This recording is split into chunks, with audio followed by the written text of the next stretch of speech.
can you highlight to us why you're so bearish on the dollar long term, and tell us more about the factors contributing to the dollar's demise, please?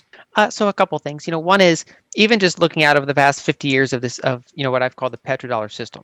That's the common term for kind of the system we've been in ever since the early to mid 1970s. And back in the beginning of that period, the United States was nearly 40% of global GDP. And they made deals with oil producers so that all of the oil production was priced in dollars. So even if Europe buys oil from Saudi Arabia, they pay for it in dollars, even though it's neither of their currency. So we've had a de facto, backing by oil for the dollar over the past 50 years. So in that sense, it's only been partially a fiat currency. It's been even though it's never been pegged to oil, it's essentially backed by oil because every country in the world pretty much needs dollars if they want oil. But over time, that's caused issues because the dollar has these, really big kind of 15-year bull and bear cycles based on major shifts in monetary and fiscal policy. And so a lot of countries, they have dollar-denominated debt because emerging markets can't get financing in their own currency, so they often get dollar debts. And whenever you have the dollar strengthen relative to their currencies, you generally get a, kind of a currency crisis and an economic slowdown. And likewise, whenever you have a dollar bear market, you tend to get that international boom, from Latin America, from Asia. Usually it comes along with a decent commodity cycle as well. And so for the past 5 years, we've been in one of these strong dollar periods. And so, we've had ups and downs during that cycle, but overall, if you look at the really long-term 50-year chart, we've been in, what is the third, dollar bull period. And so, regardless of any long-term structural changes, mainly just due to recent shifts in fiscal and monetary policy, I expect a dollar bear market over the next, call it 3 to 5 years. And that's a view that I've held since autumn of 2019. And so far, we've had some degree of dollar devaluation relative to a basket of foreign currencies, but nothing particularly major yet. So I don't really have a firm outlook for the next 3 months or 6 months. But I think the next 3 to 5 years are still looking likely down for the dollar. And then longer term after that, one thing I'm watching is that the world is starting to go around that petrodollar system. And that's because, at the beginning of the system, the US was 40% of GDP. Now it's 20 to 25% of global GDP. And so there's really not a lot of dollars out there in the system for all these countries in the world to use dollars to buy oil.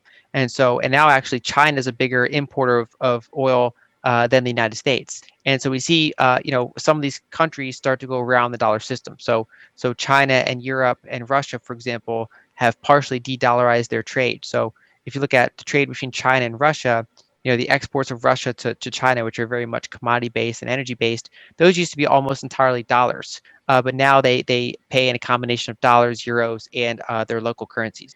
Same thing for if you look at Russia and Europe, that's increasingly become more euro-focused and less dollar-focused over time. Same thing also is true between Russia and India. And so over the next several years, I expect to see more and more of those alternate payment channels. So we start to see a more multipolar currency world. And so instead of having like one global reserve currency, we're increasingly shifting to, kind of multiple regional currencies where you have the dollar, you have the euro, potentially China's currency, and you have a couple of these major currency blocks, and those currencies are able to buy oil. So what is the end game? Obviously, I know that timelines are very important for you here. And so not necessarily thinking about a specific timeline, but is the likely end scenario a currency devaluation or restructuring as a result of this? Yeah, I think so. I think this, both during the end of a long-term debt cycle and during a shift in a global monetary system, you tend to get a currency devaluation. And so the previous long-term debt cycle was 1940s, and the previous shift in the global monetary system was the 1970s. And so this is actually in some ways both of them happening at the same time. And so that exact order can vary, especially because the global monetary system is currently changing, around the margins slowly over the course of years, rather than a big kind of shock all at once. And so I expect a currency devaluation from both of those forces, and especially when taken together, that's generally a period where you see hard assets do pretty well, and fiat currencies lose value relative to those hard assets. So when we take this into consideration, Lyn, obviously we want to try and protect, let's say, the purchasing power of the currency we have. So taking a, let's say, 3 to 5 year outlook for our investments, how does this help us simplify when we're looking over this a little bit longer term than most people would think about? So explain to us how this helps your thinking simplify and really identify where opportunities lie for a good investment? Well, so partially what I'm tracking is the bottlenecks, right? So understanding why growth has been sluggish this decade across the world. And a lot of it has to do with the fact that that dollar system is no longer working very well. So the whole world needs dollars. There's not enough dollars outside of the US, right? So all those offshore dollars, they're just not circulating as much as they used to, in large part because the US is just not big enough to supply the world with that many dollars. Before we continue, help us by smashing that YouTube like button and subscribe now to this channel. This shows the algorithm that you value the information, and it helps us spread this message. Sharing is caring. Please like and subscribe now. Thank you. And now, let's continue. And so understanding that bottleneck and understanding kind of the release valves for how that can be released can help us potentially see the next leg of global growth as we get deeper into the 2020s.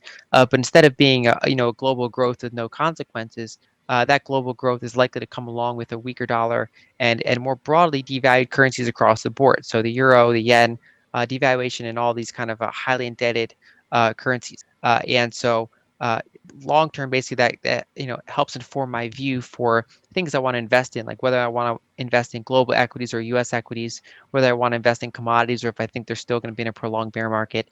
And so that kind of shapes my view. And at the current time, it's favorable towards foreign equities broadly. I like to handpick individual equities where possible. So I like both certain U.S. equities and foreign equities. But in general, I think some of the foreign indices are going to do pretty well.